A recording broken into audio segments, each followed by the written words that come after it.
자, 지난주까지는 7년 대환란 시작과 중간 지점에 일어나는 일들에 대해서 성경을 통해서 살펴봤습니다. 오늘은 7년 대환란 마무리되는 그 시간, 그러니까 전 3년 반, 후 3년 반으로 나누는데 마무리되는 시점, 물론 그때도 우리는 7년 대환란이라고 생각해야 되는데 그때 어떠한 일들이 일어날 것인가 성경을 통해서 한번 살펴보도록 하겠습니다.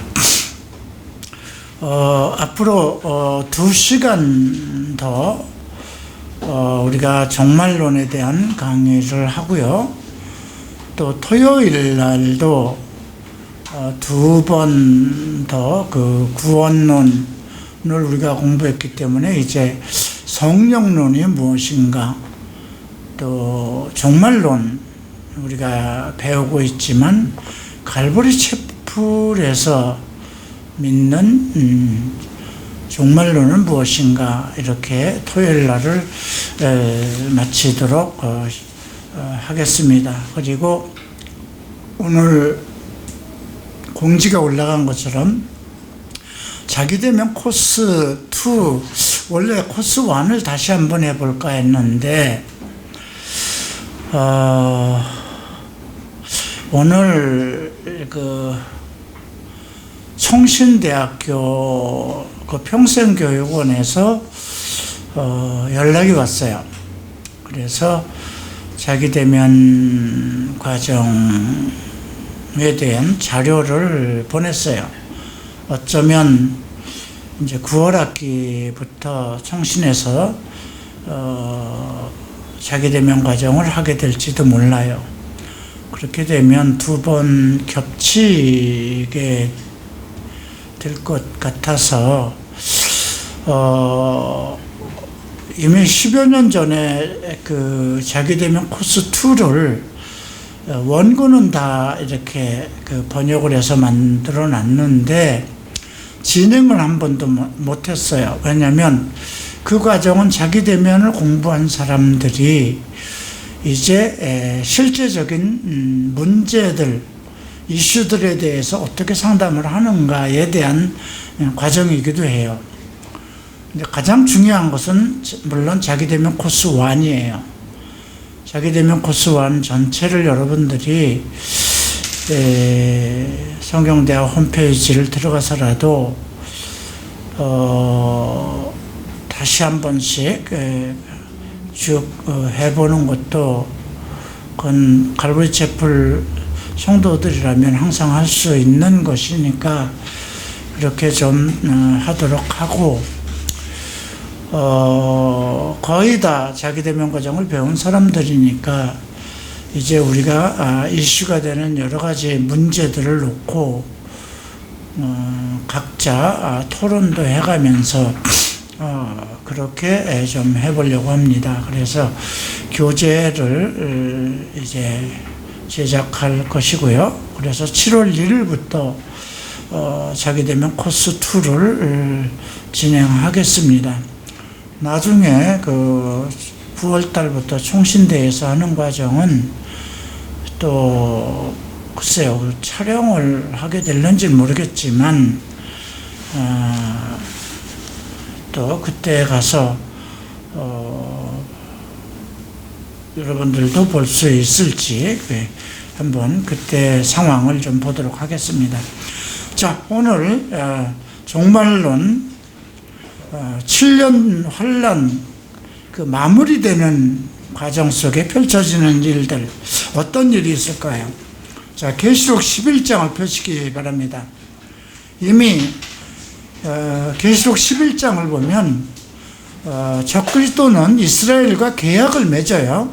그리고 성전을 지어줍니다. 그리고 이스라엘 백성들은 그 율법에 기록된 대로 성전에서 하나님께 제사를 지낼 것입니다. 그래서 성전 제사가 다시 거행되죠. 그런데 이제 그 당시 등장하는 사람이 두 감람나무죠. 3절에 보면 나의 두 증인에게 권세를 주리니 그들이 굵은 베옷을 입고 1260일을 예언하리라. 그들은 이 땅의 주 앞에 서 있는 두 감람나무와 두 촛대이니, 촛대는 하나님께서 세우신, 우리가 계시록 1장에서도 보면 하나님 손에 있는 7 촛대의 비밀을 언급하고 있죠. 그래서 7 교회라고 그랬어요. 그러니까 두 촛대라고 하는 것은 하나님께서 기름 부음을 부어서 이 세상에 복음의 빛을 비추라고 세운 선지자다, 이렇게 생각하면 되겠고요. 만일 누구든지 그들을 해하고자 하면 그들의 입에서 불이 나와서 그들의 원수를 삼킬 것이요, 누구든지 그들을 해하고자 하면 반드시 그와 같이 죽임을 당할 것이다. 여기에 보면 그 입에서 불이 나온다 했어요. 실질적으로 불을 토할 것인지, 아니면 그 입에서 너는 죽을 것이다 이렇게 말씀을 토하면 죽게 될 것인지. 우리가 그 성경에서도 그 말씀대로 된 일이 있었죠. 누가 있었나요? 베드로가 있었죠. 아나니아와 삽비라. 성령을 속인 걸로 인해서 그 땅을 팔아서 일부를 감춘 걸로 인해서 네가 사람을 속인 것이 아니고 하나님을 속인 것이다. 그리고 나서 바로 그 사람이 둘이 다 죽었어요. 삽비라도 나중에 자기 남편을 장례를 치르고 들어왔는데 그걸 모르고 왔는데 또 거짓말을 하다 죽임을 당했죠. 그런 거를 보면 이 5절의 말씀, 왜냐하면 그들의 입에서 불이 나온다 그러니까 이게 실질적으로 불을 품는 것인지, 아니면 그들의 입에서 나오는 말씀인지, 두 가지를 우리는 다 생각해 볼 필요가 있습니다. 그들이 권능을 가지고 하늘을 닫아 그 예언하는 날 동안 비가 오지 못하게 하고, 이것은 엘리야가 우리가 그런 사건이 있었어요. 그가 하나님께서 주신 권능이죠. 아합 왕 때에 네가 말하면 3년 동안 비가 오지 않을 것이요, 또 다시 네가 말하면 비가 올 것이다, 이런 말씀을 우리가 열왕기에서 배웠는데요. 또 권능을 가지고 물로 피로 변하게 하고, 이것은 어디에서 있었던 사건인가요? 출애굽기에서 나오는 사건이에요. 그죠? 바로가 이스라엘 백성들을 하나님께서 놓아 보내라고 하는데 놓아 보내지 않았을 때 그 물로 피로 변하게 하고 아무 때든지 원하는 대로 여러 가지 재앙으로 땅을 치리라. 그러니까 이 두 가지 사건으로 보면, 지금 우리가 6절 내용으로 보면 두 사람이 일단 떠오르게 되는데, 하나는 엘리야고 하나는 모세예요. 그러니까 이 두 감람나무는 라는 그 당시에 보냄을 받은 두 선지자는 엘리야와 모세일 수 있어요. 그 증거는 엘리야가 하늘로 올라갔죠. 그죠? 그런데 누가복음을 보면, 우리가 말라기를 보면 크고 두려운 날이 이르기 전에 이제 엘리야가 다시 올 것이다 그랬거든요. 근데 예수님이 오시기 전에, 그러니까 크고 두려운 날, 주께서 임하시기 때에 이제 엘리야가 온다고 그랬어요. 그러면 예수님이 초림하실 때 반드시 엘리야가 와야죠. 근데 그때는 누구였어요? 세례 요한이었죠. 예수님도 엘리야가 이미 왔으되 너희가 임의로 되어야 했다, 그런 말씀을 하셨어요. 그러니까 그 당시 세례 요한을 보고 엘리야의 심령으로 온 자라고 그랬죠. 그러면 예수님의 재림 때에도 반드시 그 앞에 그 세례 요한이 와야 돼요. 근데 그 엘리야는 죽임을 당하고 같이 하늘로 올라갔는데 성경은 뭐라고 기록되어 있냐면 사람이 한번 죽는 것은 정한 이치라고 그랬어요. 그러니까 엘리야는 반드시 한번 죽임을 당해야 되죠. 그래서 우리가 여기에 나오는 엘리야, 한 선지자는 엘리야라고 보는 것이 맞고요. 그 다음 또 한 사람을, 어떤 사람은 에녹이라고도 얘기를 해요. 근데 에녹은 이스라엘 시대에 있었던 사람은 아니잖아요. 그죠? 그가 하늘로 올라가 하나님과 동행을 하다가 하늘로 올라갔지만 그는 그 노아의 후손이 아니고 이스라엘 역사 속에 나오는 사람은 아니에요.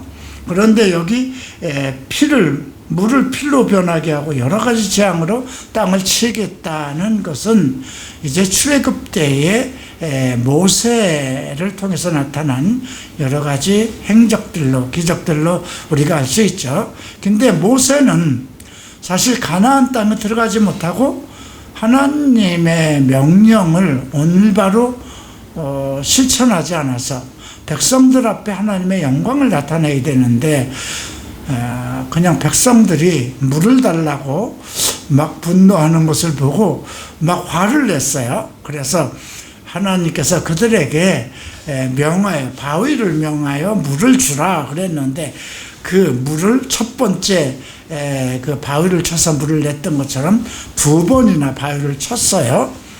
그걸로 인해서 결국 죽임을 당했죠. 그런데 그 시체가 보이지 않아요. 유다서를 보면 그 시체를 놓고 사탄하고 미카엘하고 서로 이렇게 다투죠. 사탄은 일단 그는 하나님의 명령을 어겼기 때문에 죽임을 당했으면 그 시체는 우리 관할이 아니냐 그렇게 했는데 미카엘은 주께서 너를 책망하시기를 원한다 그렇게 하고 판단하지 않았어요. 그런 내용을 봐서 우리가 이제 3년 반 후에 나타날 그 선지자는 엘리야와 모세라고 짐작을 합니다. 자, 근데 7절에 보면 그들이 그 증언을 마칠 때에 무적갱으로부터 올라오는 짐승, 무적갱으로 올라온 짐승은 사탄이에요. 그들과 더불어 전쟁을 일으켜 그들을 이기고 그들을 죽일 터인즉 무적갱에서 올라온 그 사탄은 우리가 이게 이제 로마 시대에 앞에서 얘기한 그 7번째 라고 언급되어 있고 또 8번째는 그 지금은 있었으나 지금은 없으나 앞으로 있을 왕 그런 내용들을 봐서 네로 왕에 임했던 그 사탄이 다시 오는 것이 아닌가 이렇게 생각하고요. 그들의 시체가 큰 성길에 있으리니 그 성은 영적으로 하면 소돔이라고도 하고 애굽이라고도 하니 소돔이 어딘지는 모르겠어요. 정확하게 베드로도 바울도 이제 그 소돔에 대한 이야기를 그 당시 이제 로마로 얘기를 했는데 그렇게 생각한다면 지금은 유럽이라고 생각하면 되겠죠. 애굽이라고도 하니 곧 그들이 주께서 십자가에 못 박힌 곳이라. 자, 이것이 이제 그 당시에 일어날 사건들입니다. 그리고 11절을 보면 3일 반 후에 하나님께로부터 생기가 그들 속에 들어가매 그들이 발로 일어서서 구경하는 자들이 크게 두려워하더라. 예수님도 3일 만에 부활하셨죠. 근데 이들도 3일 후에 다시 그래서 이들이 죽었을 때 그 모든 세상 사람들이 서로 축하하고 그랬다는 거죠. 왜냐하면 적그리스도의 능력이 나타나서 세상이 이제 온 세상 세계 평화가 올 것 같았는데 이 두 선지자가 어떤 재앙을 말만 하면 재앙이 나고 하니까, 그런데 이제 그 적그리스도가 그를 죽이니 서로 그들이 예물을 보내고 하나의 축제와 같이 그 한 사건이 10절에 나오고, 근데 3일 반 만에 그들이 다시 생기가 들어가서 살아나는 사건이 일어납니다.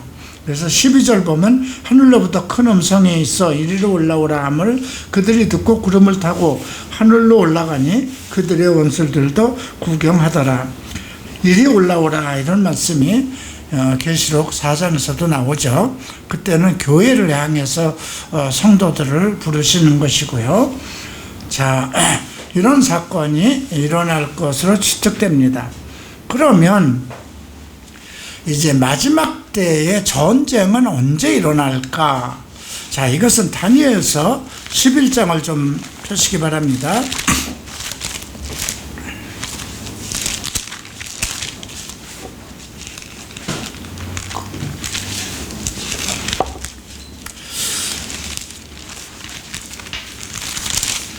다니엘서 11장.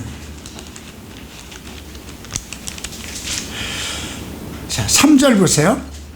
장차 한 능력 있는 왕이 일어나서 큰 권세로 다스리며 자기 마음대로 행할 것이다. 그죠? 그리고 5절에 보면 남방왕들은 강할 것이니 나 그 군주들 중 하나는 그보다 강하여 권세를 떨치리니 그의 권세가 심히 클 것이요. 왜 남방왕이라고 그랬을까요? 지금 우리가 에스겔서를 보면 구스, 리비아, 다 리비아라든가 구스, 곡, 마곡, 이렇게 도갈마, 이렇게 국가 이름을 지칭했어요. 그죠? 에티오피아. 근데 남방왕이라고 나와요. 그 당시 어떤 이름이 없었을 것을. 그래서 이 남방왕을, 우리는 그 당시의 남방왕은 이집트예요. 그리고 그 당시 북방왕은 이란이에요. 근데 우리가 지금 현 시점에서 에스겔서 38장 이후에 보면 이제 곡이 나오죠. 러시아예요. 그죠? 그리고 에스겔서 38장에 이제 또 사자의 아들들이라고 그러니까 우리가 그 말씀을 볼 때 이제 미국으로 이렇게 해석을 하죠. 그들이 이제 러시아의 이스라엘 침공을 할 때 나타나서 그 부분을 잠깐 볼까요? 에스겔서 38장이요.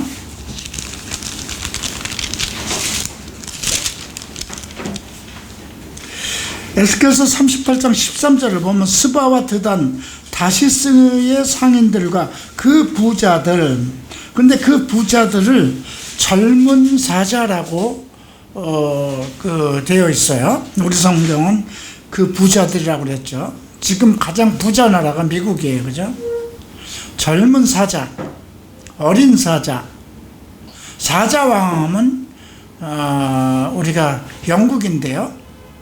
젊은 사자 하면 미국을 얘기해요. 그러니까 그래서 그 부자들이 내게 이르기를 내가 탈취하려 왔느냐? 내가 그 무리를 모아 노력하고자 하느냐? 은과 금을 빼앗으며 짐승과 재물을 빼앗으며 물건을 크게 약탈하고자 하려느냐? 이렇게 나오죠. 다시스는 스페인 또는 어떤 사람은 영국이라고도 하고요. 드단, 스바, 아라비아죠. 그 드단은 아랍연합이고요. 스바는 사우디아라비아라고 생각하면 될 것 같아요. 자, 이렇게 했을 때 그 부자들, 영 라이온이라고 되어 있는 것은 글쎄요, 그 당시에 아마 미국이 없었잖아요. 그죠? 그러니까 우리가 선지자들도 없었던 나라니까요. 그리고 앞에서 우리가 계시록에서도 그 어느 장로가 요한에게 묻죠. 저 사람들은 어디서 나온 사람들인가? 근데 요한도 그들을 알지 못해서 주께서 아실 것입니다. 그렇게 한 일이 있어요. 그러니까 대환란 속에서 구원받은 그 죽임을 당해서 들어온 사람들이라고 우리는 생각하는데, 그래서 우리가 여기서 얘기하는 남방왕, 북방왕, 이제 우리가 생각할 때, 유럽연합과 미국을 포함한 유럽연합과 북방은 이제 러시아를 포함한 북유럽연합, 이렇게 볼 수도 있을 것 같습니다. 자, 그러면 11절에 남방왕은 크게 나와서 북방왕과 싸울 것이요, 북방왕이 큰 무리를 일으킬 것이나 그 무리는 그 손에 넘겨줄 것이요, 이렇게 돼 있고, 쭉 이제 계속해서 남방왕과 북방왕의 싸움이 계속 전개되고, 40절을 좀 보겠습니다. 자, 마지막 때에 남방왕이 그와 힘을 겨룰 것이나 북방왕이 병거와 마병 많은 배로 회오리바람처럼 그에게 마주 나와서 그 여러 나라를 침공하여 물이 넘침같이 지날 것이요, 그가 또 영화로운 땅은 이스라엘입니다. 많은 나라를 패망하게 할 것이나 오직 에돔과 모압과 암몬 자손의 지도자들은 그 손에서 벗어날 것이다. 그래서 결국은 우리가 그 당시 남은 이스라엘 사람들이 그 에돔의 바위 도시로 들어가는 그 이야기가 언급되고 있죠. 근데 43절을 보면 리비아가 나오고 구스가 나옵니다. 네, 리비아는 지금도 리비아고, 그 다음에 구스는 이디오피아인데, 또 그 43절에 애굽이 나오죠.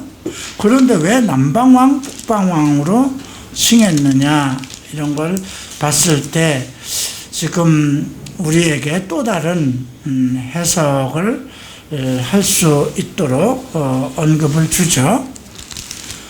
자, 42절, 43절을 보면 그가 여러 나라들의 그의 손을 펴리니 애굽 땅도 멸치 못할 것이요.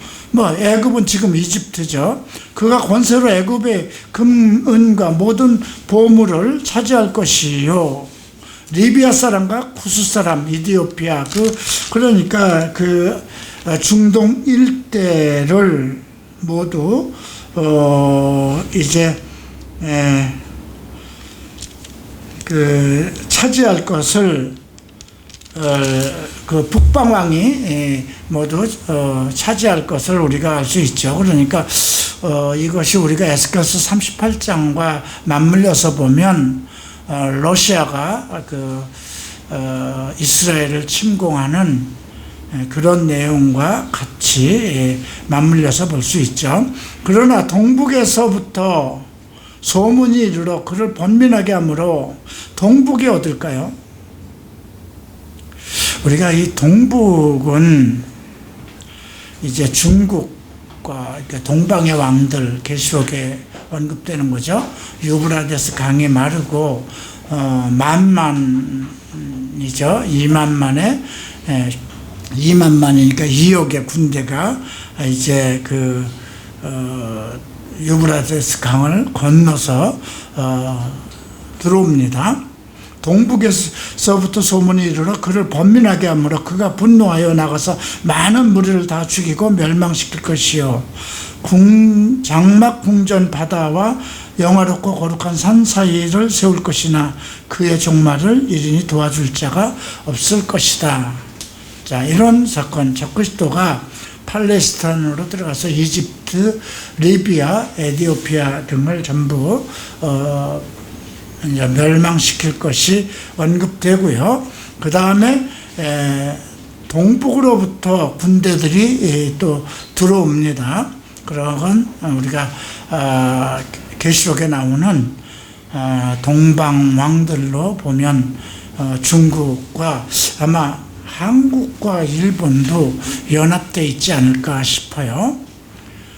자, 그 다음에 발생되는 것, 예루살렘의 파괴입니다. 스가랴서 14장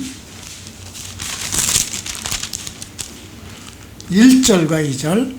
여호와의 날이 이르리라. 그날에 내 재물이 약탈되어 내 가운데서 나누리라. 내가 이방 나라들을 모아 예루살렘과 싸우게 하리니 성읍이 함락되며 가옥이 약탈되며 부녀가 욕을 보이며 성읍 백성이 절반이나 사로잡혀 가려니와 남은 백성은 성읍에서 끊어지지 아니하리라. 이런 말씀이 있고요. 3절 4절을 보면 그날에 그의 발이 예루살렘 앞 동쪽 감람산에 서실 것이요. 예수님의 재림을 얘기하는 거죠. 그죠? 감람산은 그 한 군데가 동서로 갈라져 매우 큰 골짜기가 되어서 산 절반은 북으로 절반은 남으로 옮기고 그 산 골짜기는 아셀까지 이를지라. 너희가 그 산 골짜기로 도망하며 하되 유다 왕 우시야 때에 지진을 피하여 도망하던 것 같이 되리라. 나의 하나님 여호와께서 임하실 것이요 모든 거룩한 자들이 주와 함께, 거룩한 자가 주와 함께 임한다는 건 뭐예요? 재림을 얘기하는 거예요. 주의 재림을 얘기하는 거죠. 근데 큰 지진이 일어날 것이라는 것이고요. 그 예루살렘 한가운데 동서로 갈라지는 지형적 변화가 이루어질 것을 볼 수 있고요. 또 이 사건과 이 사건 전에 아마 나타날 것 같기도 한데요. 그 계시록 16장을 보면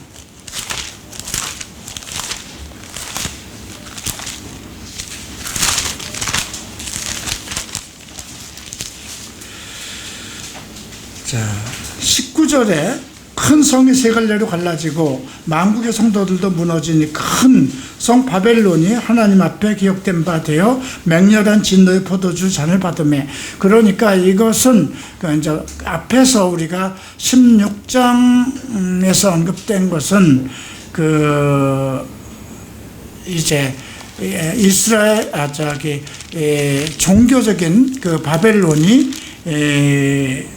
무너지는 것이고요. 이제 17장은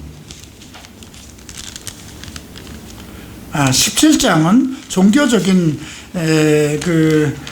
바벨론이 무너지고 18장에서 이제 상업, 그러니까 우리가 전 세계를 지배하고 나가던 것이 쭉 역사적으로 보면 종교적인 것이에요. 그래서 종교 철학과 그래서 뭐 가톨릭이라든가 기독교라든가 인도나 이런 데 보면 불교라든가 그 모든 민족들이 어떤 종교로 말미암아 이끌어져 가죠. 그 일본도 신사라든가 그런 것이 통치를 합니다. 근데 지금과 같이 이제 뭐 이렇게 그 코로나와 같은 전염병이 계속 돌고 또 전쟁이 일어나고 그러면 아무도 우리를 보호할 수 없다. 오직 뭐가 필요할까요? 오직 돈이다. 그죠? 오직 재물만이 나를 지켜줄 것이다. 그렇기 때문에 우리를 지배하는 모든 어떤 철학적인 사상과 이런 것은 다 필요 없어지고 그 다음에 결국은 이 세상을 통치하고 평화와 먹을 것을 줄 수 있는 그런 통치자, 그 적그리스도가 오는데 그것이 이제 유럽 연합이 패권을 가지고 적그리스도와 함께 엄청난 세계 정부를 이끌어갔죠. 그런데 이제 18장에서 그 멸망이 오는데 지금 16장 17절을 보면 7째 천사가 대접을 공중에 불 때 성전에서 보좌로부터 나와 이르되, 그리고 나서 이제 큰 지진이 일어납니다. 18절에. 그리고 큰 성이 세 갈래로 갈라지고 만국의 백성들도 무너지고 큰 성 바벨론이 하나님 앞에서 기억된 바 되어 맹렬한 진노의 포도주잔을 받는다. 이거는 상업 그 통치자 적그리스도와 그 국가 적그리스도를 왕으로 세우고 전 세계를 지배하던 상업 바벨론의 그 멸망으로 생각을 하면 되겠고요.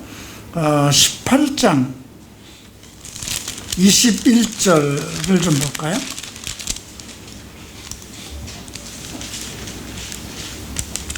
이에 한 힘센 천사가 큰 맷돌을 같은 돌을 들어 바다에 던지 저 이르되 큰 성 바벨론 이같이 비참하게 던져 결코 보이지 않을 것이다. 검은 것 하는 소리와 풍류하는 자와 통수하는 자와 나팔 부는 자의 소리가 들리지 않나. 이 지구상에서 어떤 음악과 뭐 이렇게 BTS도 다 없어질 것 같고요. 어떤 즐거움이라든가 이런 것이 다 없어진다는 뜻이죠. 그 다음에 어떠한 세공업자든지 다시 내 안에서 보이지 않고, 세공업자라든가 어떤 뭐 보석을 만들고 하는 그런 거고, 맷돌 소리가 전혀 생산, 맷돌 소리는 생산이에요. 무엇을 생산하는 모든 공장들이 다 망할 것이죠. 등불 빛이 결코 내 안에서 비치지 아니하고 신랑 신부의 음성이 다시 내 안에서 들리지 않니. 결혼이라는 제도까지도 없어지고 이런 상황이죠. 너희 상인들은 땅의 왕족들이라 내 복술로 말미암아 만국이 너의 상인들, 그러니까 그때의 왕족들은 누구냐면 이 세상을 통치하는 모든 자들은 기업이 되겠죠. 만약에 우리나라의 어떤 삼성이나 현대가 전 국민들을 다 먹여 살릴 수 있는 그러한 능력을 가지고 있다면 대통령 필요 없죠. 그런 상황으로 생각하면 되겠습니다. 그런 때에, 이제 마지막 때에 일어날 것은 이 땅에 나타나는 표적입니다. 이사야를 보시겠습니다. 어떤 표적이 완전히 이제 그리스도께서 임하시는 그 종말의 때에 나타날 이사야서 13장 10절을 봅니다. 하늘의 별들과 별무리가 그 빛을 내지 아니하며 해가 돋아도 어두우며 달이 그 빛을 비추지 아니할 것이다. 그러니까 빛을 비치지 않을 것이라는 거죠. 자, 이 예언은 또 요엘서에서도 나옵니다.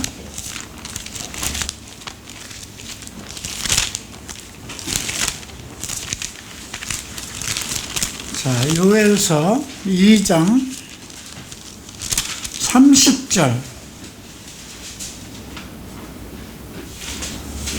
30절과 31절이죠. 내가 이적을 하늘과 땅에 베풀리니 곧 피와 불과 연기 기둥이라.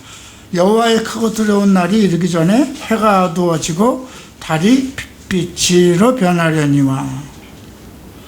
자, 이때가, 그리고 이제 31절에 누구든지 여호와의 이름을 부르는 자는 구원을 얻으리라. 이는 나 여호와로 말대로 시온산과 예루살렘에서 피할 자가 있을 것이며 남은 자 중에 나 여호와의 부름을 받을 자가 있을 것이다. 시온산과 예루살렘이라고 그랬거든요. 그러니까 종말의 때를 얘기합니다.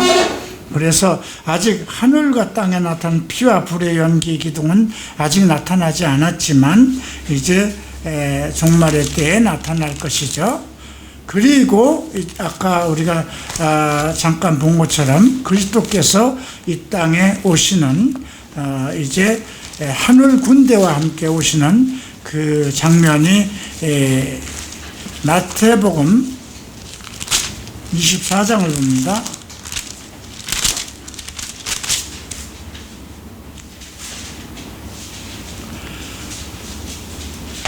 자, 27절부터 번개가 29절이죠.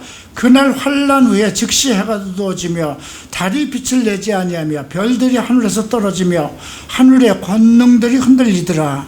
아까 이사야서 13장이나 그 요엘서 2장 31절에 나오는 것 같은 말씀이죠.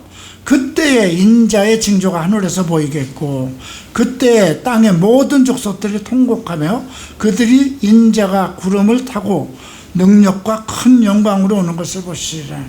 그러니까 앞에서 일어나는 것, 그죠? 환난 후라 그랬어요. 해가 어두워지고, 그러니까 천체의 문제가 생기는 것입니다. 그러니까 이런 것이 구약에서부터 예언된 일들이 일어나는 것이고요. 자, 그러면 예수님은 어떤 모습으로 재림을 하시는가? 계시록 19장을 보십시다.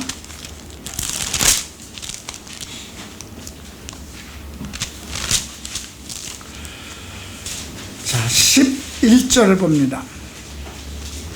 또 내가 하늘에 열린 것을 보니 보라 백마와 그것을 탄 자가 있으니 그 이름은 충신과 진실이라. 그가 공의로 심판하며 싸우더라. 그 눈은 불꽃 같고 그 머리는 많은 관들이 있고 그 이름 쓴 것이 하나 있으니 자기밖에 아는 자가 없고 그가 피 뿌린 옷을 입었어요. 이거 이제 그리스도의 죽으심을 얘기한 그 이름은 하나님의 말씀이라 칭하더라. 하나님의 말씀으로 칭하는 자는 오직 예수 그리스도뿐이죠. 하늘에 있는 군대들이 시고 깨끗한 세마포 옷을 입고 백마를 타고 그를 따르더라. 누굴까요? 하늘에 있는 군대들은 누굴까요? 그의 입에서 예리한 검이 나오니 그의 입에서 나오는 예리한 검은 진리의 말씀의 선포입니다. 그것으로 만국을 치겠고 그의 친히 그들을 철장으로 다스리며, 철장으로 다스린다는 건 계시록 2장 두아디라 교회에도 언급된 말씀입니다. 또 친히 하나님 곧 전능하신 이의 맹렬한 진노의 포도주틀을 밟겠고 그 옷과 그 다리에 이름 쓴 것이 있으니 만왕의 왕 다리 만주의 주라. 만왕의 왕 만주의 주라고 불리우는 사람은 예수 그리스도밖에 없습니다. 이렇게 그리스도가 이제 백마를 탄 사람들과 군대들과 함께 이 땅에 임할 것이고요. 이스라엘 사람들은 그 당시는 어떻게 해야 될까요? 아까 스가랴서 14장에서 그 지진을 피하여 도망한 것처럼 나의 하나님 여호와께서 임하실 때 거룩한 자가 그 산 골짜기로 도망하는 것. 그때 아마 글쎄요, 어디로 도망갈까요? 우리가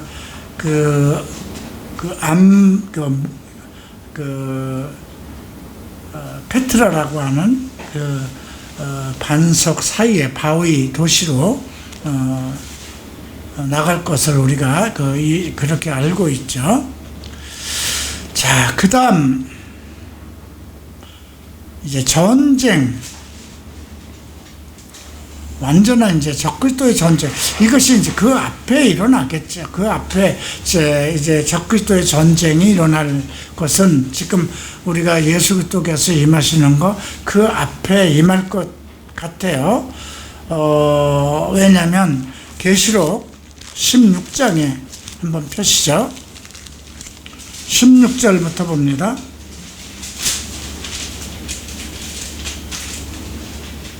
새 영이 히브리어로 아마겟돈이라고 하는 곳으로 왕들을 모으더라. 일곱째 천사가 대접 공중에 쏟으며 큰 음성이 성전으로부터 나와서 이르되 되었다 하시니, 뭐 다 되었다 이거죠. 번개와 음성과 우레소리가 있고 큰 지진이 있어 얼마나 큰지 사람이 땅에서 온 이래로 이같이 큰 지진이 없었다. 근데 그 보면 우리가 12절에 보면 여섯째 천사가 대접을 부을 때, 유브라데스 강에 부을 때에 강물이 말라서 동방에서 오는 왕들이 길이 예비되었다. 이 동방은 중국을 얘기하고요. 그때 개구리 같은 새 더러운 영이 용의 입과 짐승의 입과 거짓 선지자의 입에서 나온다고 그랬어요. 용의 입, 사탄이죠. 짐승의 입은 적그리스도입니다. 그 다음에 거짓 선지자의 입에서 나오니 그들은 귀신의 영이라. 그리고 온 천하의 왕들에게 가서 하나님 곧 전능하신 이의 큰 날에 있을 전쟁을 위하여 그들을 모으리라. 보라, 내가 도둑같이 오리니 누구든지 깨어 자기 옷을 지켜 벌거벗고 다니지 아니하며 자기의 부끄러움을 보이지 않는 자는 복이 있도다. 여기서 보면 자기 옷을 지켜 벌거벗지 않고 부끄러움이 없는 생활을 얘기하는 거예요. 네, 이런 일들이 아마 예수 그리스도께서 임하시기 전에 일어날 것 같고요. 그러면 군대는 결국 이 군대들은 어떻게 될까요? 19장 19절 봅니다. 앞에서 보면 11절부터 16절까지 예수 그리스도께서 이제 오심이 언급되어 있고요. 19절에 보면 내가 봄에 큰 짐승과 땅의 짐승들 임금들과 그 짐승과 땅의 임금들과 그들의 군대를 모여 그 말 탄 자와 그 군대와 더불어 전쟁을 일으키다가 그리스도와 앞에서 얘기한 그 이제 말 탄 자들과 전쟁이 일어나는 거죠. 짐승이 잡히고 그 앞에 표적을 행하던 거짓 선지자도 함께 잡히니 이는 짐승의 표를 받고 그의 우상에게 경배하던 자들을 표적으로 미혹하던 자라. 이 둘이 산채로 유황불 붙는 못에 던져지고 그 나머지 말탄 자의 입으로부터 나오는 검의 죽음에 모든 새가 그들의 살로 배불리더라. 그러니까 적그리스도를 멸망시키는 것은 결국 예수께서 재림하셔서 그 입에서 나오는 검으로 왔는데 그게 어떤 일단 말씀으로 그들을 멸하는 그런 내용인 것 같습니다. 자, 그러면 예수 그리스도께서 오시는 날은 어떤 상황이 일어날까요? 이 땅에서 이스라엘 백성들에겐 어떤 일이 일어날까요? 먼저 이스라엘 백성을 열국에서 취해낸다고 그랬어요. 그죠? 큰 나팔 소리와 함께 천사를 보내리니 그가 택하신 자들을 하늘 이 끝에서 저 끝까지 사방에서 모은다. 이렇게 그건 주님이 하신 말씀이에요. 또 에스겔 선지자는 열국 중에서 취하여 내고 열국 중에서 모아서 고토 옛날 이스라엘 땅으로 데리고 가신다는 말씀이 있고요.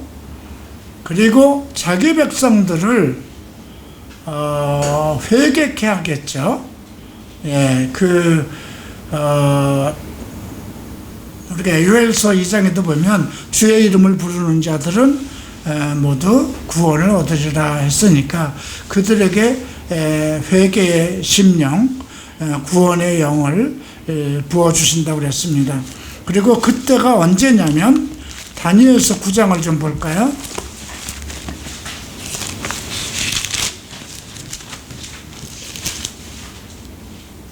9장 24절에 보면 내 백성과 내 거룩한 성을 위하여 이른 이래로 기한을 정하였으니 허물이 그치고 죄가 끝나며 죄악이 용서되며 영원한 의가 드러나며 환상과 예언이 응하며 지극히 거룩한 이가 기름 부음을 받으리라.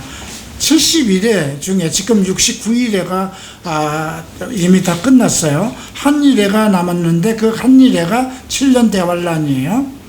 그러면 이른 일회가 기한이로 정했기 때문에 그때 허물이 죄가 그치고 죄가 끝난다고 그랬어요. 그러니까 이스라엘 백성은 거의 이제 그 종말의 때에 모두 구원을 받게 되는데요.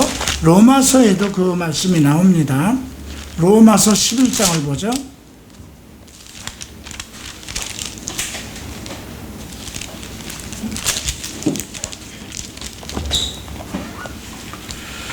로마서 11장 26절 27절 함께 읽겠습니다. 그리하여 온 이스라엘이 구원을 받으리라. 기록된 바 구원자가 시온에서 오사 야곱에게서 경건하지 않은 것들을 돌이키겠고 내가 그들의 죄를 없이 할 때에 그들에게 이루어진 내 언약이 이것이란 것 같아. 그 남은 자들이 모두 이제 구원을 받는 말씀이 나옵니다. 그리고 사탄은 최종적으로 어떻게 되는가 보십시다. 계시록 20장을 보죠. 사탄이 영이지만 그 사탄이 짐승을 통해서 나타나고 또 그 세계 왕들과 함께 역사를 하는 것이기 때문에 이제 그 20장 1절부터 3절을 봅니다. 또 내가 보매 천사가 무적갱의 열쇠와 큰 쇠사슬을 그 손에 가지고 하늘로부터 내려와서 용을 잡으니 곧 옛뱀이여 마귀여 사탄이니라 잡아서 1000년 동안 결박시킵니다. 그리고 무적갱에 던져놓고 잠그고 그 위에 임봉하여 1000년이 차도록 다시는 만국을 미혹하지 못하게 하였는데 그 후에 잠깐 놓이리라. 우리가 1000년 왕국이 펼쳐지죠. 예수께서 와서 적그리스도 체제의 모든 실제적인 그들 군대, 그들 지배하는 모든 통치자, 거짓 선지자들 다 멸한 후에 이제 그들을 지배하는 영적인 그 사탄을 묶어서 이제 그 옥에다 두는 겁니다. 무적갱이라는 옥에다 집어넣는 것입니다. 그리고 이 땅에선 1000년 왕국이 펼쳐지는 거예요. 그리고 그 1000년 동안 그 사탄은 옥에 임봉을 쳐서 못 나온다고 그랬죠. 근데 잠시 후에 노일이라 그랬습니다. 그리고 나서 우리가 첫째 부활이 나오고 첫째 부활에 참여하는 자들은 이제 그 4장에서 언급된 그 예수 증거를 인해 말씀 때문에 목배임을 죽은 자들의 영혼과 짐승에게 우상을 받지 않은 자들, 이건 신약 구약을 다 포함해서 하나님에게 농명된 자들이 되겠죠. 그들은 1000년 동안 살고 그런데 이제 그 10절에는 이런 말씀이 있습니다. 1000년이 참에 7절이죠. 사탄이 그 옥에 놓여 그랬어요. 아까 3절에서 잠시 후에 잠깐 놓인다고 그랬죠. 근데 이제 1000년 왕국이 시작되고 나서 1000년이 차면 사탄이 그 옥에서 놓여 나와서 땅의 사방 백성 곧 곡과 마곡에는 역시 러시아예요. 미혹하고 모아 싸움을 붙이리니 그 수가 바다의 모래 같으리라. 그들이 지면에 널리 퍼져 성도들의 진과 사랑하시는 성을 두르매 하늘에서 불이 내려와 그들을 버리고 또 그들을 미혹하는 마귀가 불과 유황못에 던지리니 거기는 그 짐승과 거짓 선지자도 있어 세세토록 밤낮 괴로움을 받으리라. 이제 완전히, 근데 왜 잠깐 1000년 후에 풀어놨을까요? 이 지구상에 1000년 동안이면 우리는 하늘로 부활했다가 다시 이 땅에 내려오는 사람들이니까 부활의 영체니까 결혼하는 일이 없어요. 결혼하는 일이 없으니까 시집 장가 가는 것도 없고 자식을 낳는 것도 없습니다. 근데 이 땅에서 육체를 가지고 그리스도를 영접하는 사람들이 있어요. 이제 적그리스도를 피해서 페트라에 들어가서 있던 민족. 그러니까 사람 많지 않아요. 그죠? 3분의 1이 죽고 우리가 보면 계시록에서 보면 나중에 또 4분의 1이 죽고 그 중에 또 3분의 1이 죽고 하니까 이 땅에서 살아남을 자들이 별로 없어요. 그런데 이스라엘 백성들은 이제 그 구원을 받는데 그들은 육체를 가지고 이 땅에서 삽니다. 그래도 1000년 동안 그들이 666표를 받지 않은 사람들은 이제 그 1000년 동안 이 땅에서 살아남는데, 아마 이방인의 시대는 교회와 함께 휴거를 되지 않으면 결국은 666표를 받지 않고 순교를 당해서 천년왕국으로 들어와야 되는 것이고요. 그러면도 그들도 죽어서 들어온 거기 때문에 육체가 없어요. 그죠? 영체들이에요. 근데 육체를 가지고 1000년을 사는 사람들은 1000년 동안 자식을 낳죠. 그러면 우리가 아담 때부터 우리가 노아의 때까지 그 1000년을 그때 900세까지 살고 그랬던 사람들 있잖아요. 그러면 그들이 자식을 낳으면 얼마나 나을까요? 900세 동안 1000년 동안 살면서. 그리고 그 당시엔 병 들어서 죽고 뭐 사고로 죽고 그런 것도 없죠. 그리스도의 왕국이니까. 그러니까 이 지구상에 엄청난 인구 밀도가 펼쳐집니다. 그런데 왜 사탄이 잠깐 풀리게 했을까요? 자, 그 당시 태어난 사람, 그리스도께서 재림하실 때에 그 환난을 통해서 구원을 받은 그들은 회개를 통해서 그 사탄과 더러움과 악이 얼마나 악한 것인 줄 알지만, 천년왕국에서 태어난 사람은 태어나니까 천국이었어요. 그죠? 악도 없고 거짓도 없고 더러운 것도 없고 사탄도 없었어요. 선하고 아름다운 것만 있었어요. 그죠? 그러면 좀 불공평해요. 왜 우리는 이런 사탄의 시대를 겪게 하고 그들도 똑같은 사람인데 사탄의 시대를, 사탄의 지배를 받지 않을까? 근데 그런 걸로 인해서 잠시 사탄이 놓여서 사람들을 미혹하죠. 이제 그걸 통해서 우리가 발견할 수 있는 건, 하나님은 완전한 100%, 완전히 거짓이 없고 배반이 없는 완벽한 하나님의 나라, 하나님의 사람들. 그리고 나서 이제 그 21장에서 보면 새하늘과 새 땅이 나오죠. 뭐 새하늘과 새 땅이 어떻게 생겼는지는 모르겠지만 우리는 계시록 21장에서 언급된 그 상황밖에 알 수는 없어요. 그러나 일단 천년왕국에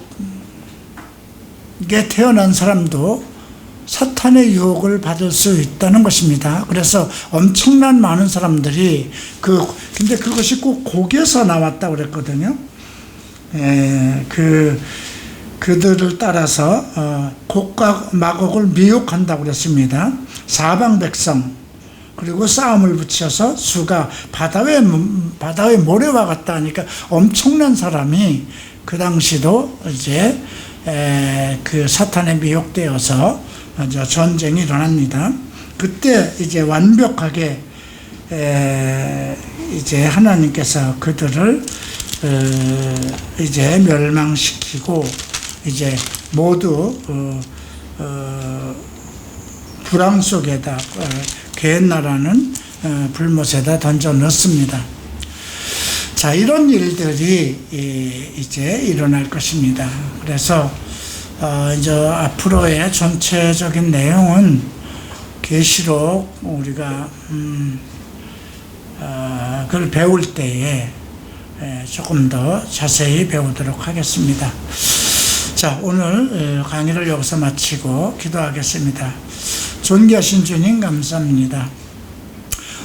조금 복잡하고 난해한 내용입니다. 현재 미리 짐작할 수 있는 부분이 있고 짐작할 수 없는 부분들이 있습니다. 그러나 우리가 이러한 강의를 통해서 하나님을 뜻을 발견하고 결국은 온전한 그리스도의 성도로서 살아갈 수 있는 그런 의지와 믿음을 갖게 하소서. 아직도 이 세상엔 적그리스도의 영들과 또 사탄의 영들이 믿는 자들을 유혹하고 우리로 하여금 넘어지게 하는 그런 일들이 있사오니 우리가 이런 일들을 생각해서 정신줄을 놓지 않게 하시며 오직 말씀을 묵상하며 그리스도의 영으로 살아가는 성도들이 되게 하소서. 감사하며 예수 그리스도 이름으로 기도합니다. 아멘. 자, 마치겠습니다.